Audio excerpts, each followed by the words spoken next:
Sportland on maailm neile, kes soovivad olla esimesed.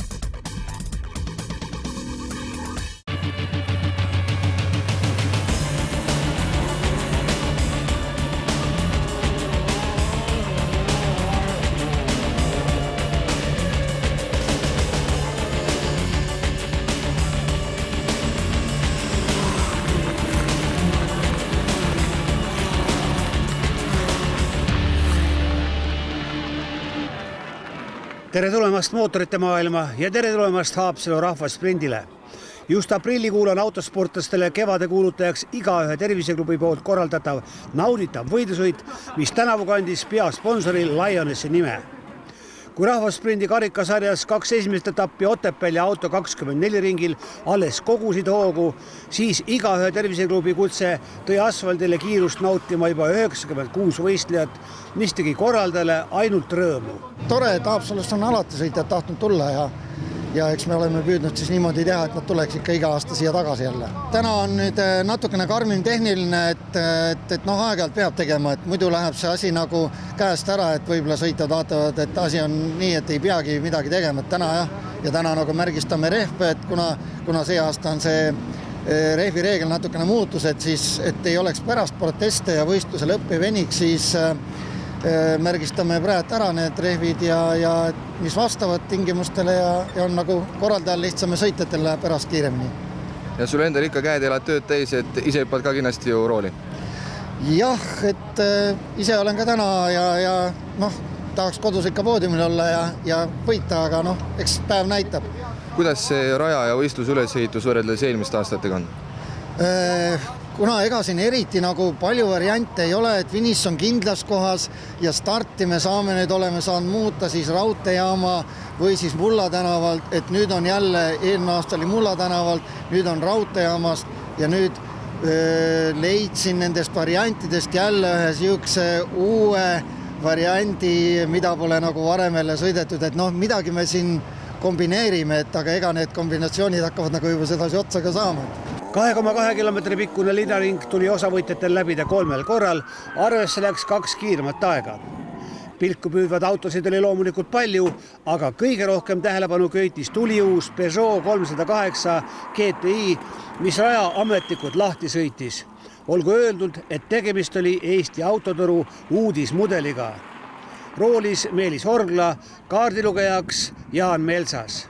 Võimsus on 200 kilovattis, see on 272 hobujõudu ja vähendamajand 330 newtonit, nii et peaks olema igati tegus variant.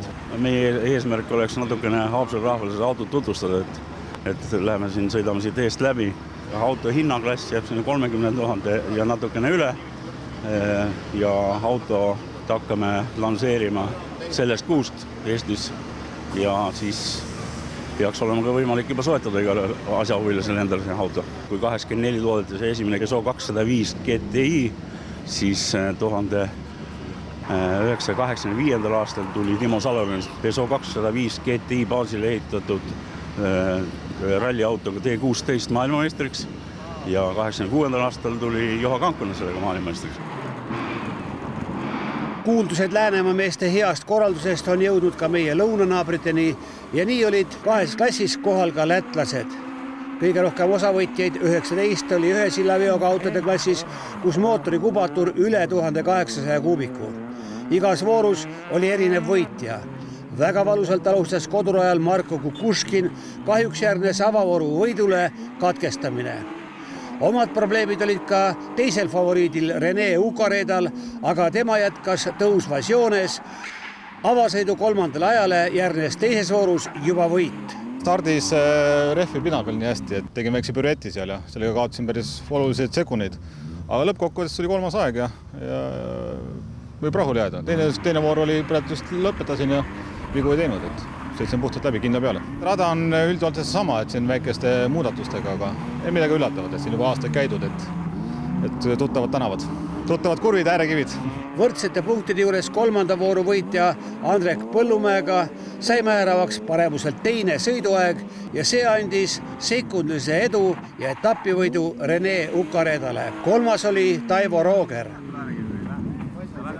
Väiksema kubatuuriga autode klassis näitas väga head kiirust ja suurepärast stabiilsust Mirko Kaunis, kes on rahvasprindi karussellis juba noorte klassist alates. Vahepealne paus on ainult sõiduisu kasvatanud ja suure ülekaaluga võitis ta kõik 3 vooru, lüües sealjuures ka suurema klassi parimad ajad, seda koguni 2 voorus ja tervelt 2 sekundiga. Teise koha sai Riivo Vähi ja 3. Igor Roosmaa.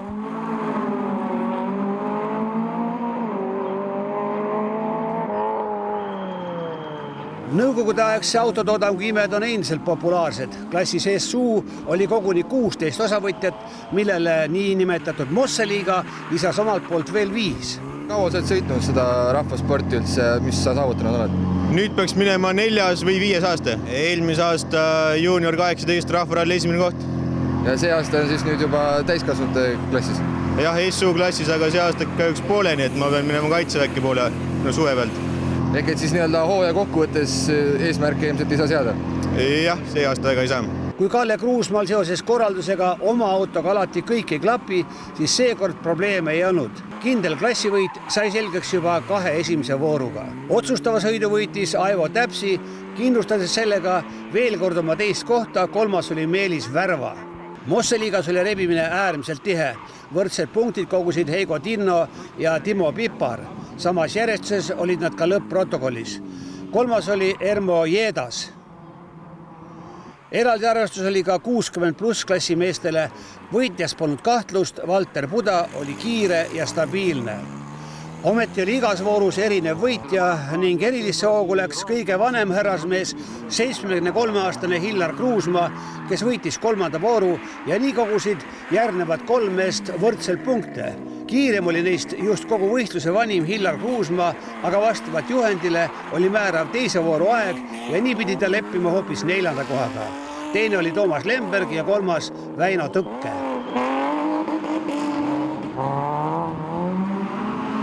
Naisteklassis võitis kõik 3 vooru Marin Aarn, kes oma parima aja sõitis välja just otsustavas 3. sõidus. Tunne just kõige parem ei olnud, aeg oli küll hea selles mõttes, aga oli, on ruumi kiiremini teha. Et üllatas sind see, et sa esimene olid? Natukene võib-olla jah. Et ise mu tunne ütles, et mul ei läinud nii hästi, aga aeg oli hea. 2 voorus teise kohaga leppinud Tiina Eerobachil oli võimalus otsustavas sõidus riskida, aga resultaati see ei andnud, lõpuks 2. koht. Kõik, mis ma mõtlesin, et ma teen, et see läks nagu teisiti. 3. koha sai Haapsalu etapil Annika Vänt.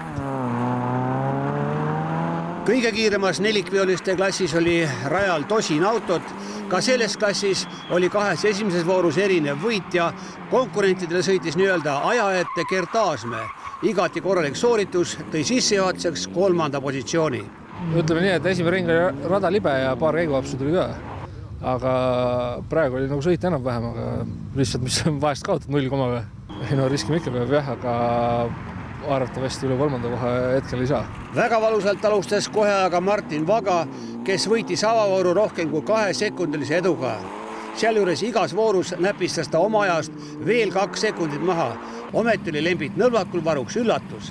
Tema roolitud Golf oli teisel katsel parim. Tuleb välja, et on juba konkurentsivõimeline aeg, et muidu küll mõtled, et sekund on nagu igavik, aga finišis vaatad ikkagi 3 esimest on 1 sekundi sees, et nii nagu ikka, lõpuks jääb ikka kõik viimasele voorule ja kõik on võimalik veel. Otsustava sõidu eel oli selge vaid 3. koht, mis kuulus Gert Aasmäele. Martin Vaga käsi aga ei vääratunud ja otsustavas voorus sai ta absoluutselt päeva parima aja, mis kindlustas ka etapi võidu. Rada on hästi nurgeline, nii kui kiirendad jälle pidurad, ei jõu soojakski saada, käed on siiamaani külmad.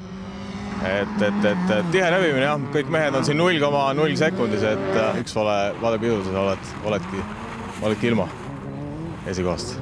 Tänama pidi võitja aga ilmselt Lembit Nõlvakut, kelle otsustav katse ei õnnestunud. Kui asi läinuks võrdsete punktide juures teise vooru aegade võrdlusse, onuks eelis just Nõlvakul. Valisin selle auto nagu sellepärast, et keegi ei sõida sellega. Et mul on olnud Subaru, mul on olnud Evo ja ma mõtlesin, et kui minna Subaru või Evo peale tagasi, et see oleks nagu loetud raamat juba. Ta on mul esiks veel automaat kastiga. Et vahetan käiku osalt rooli taga, osalt vahetab auto ise. Et need veo- ja kontrollide mahavõtmine ja kõik, et selline natukene on selline nutiauto, et mulle vanakooli mehena võtab natukene aega, et tahaks ikkagi vahepeal käiku panna ja pidurid luha lasta ja käsipidurid võtta ja seda selle autoga ei saa.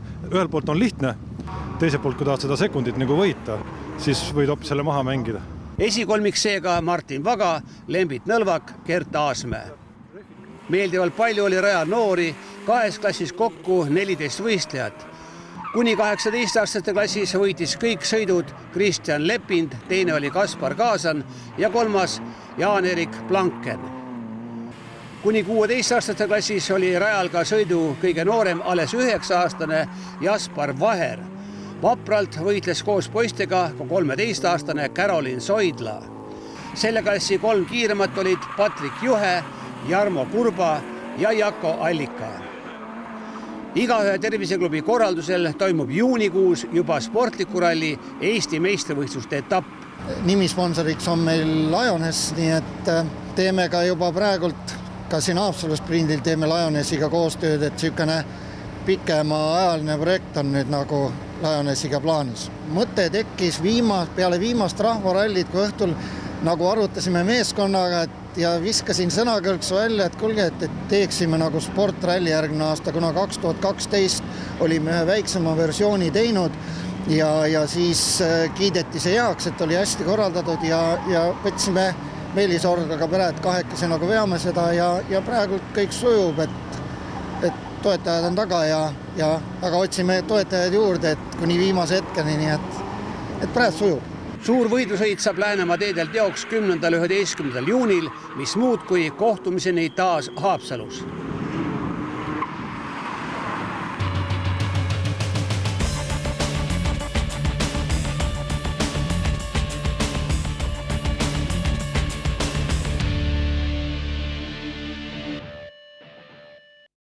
Sportland on maailm neile, kes soovivad olla esimesed.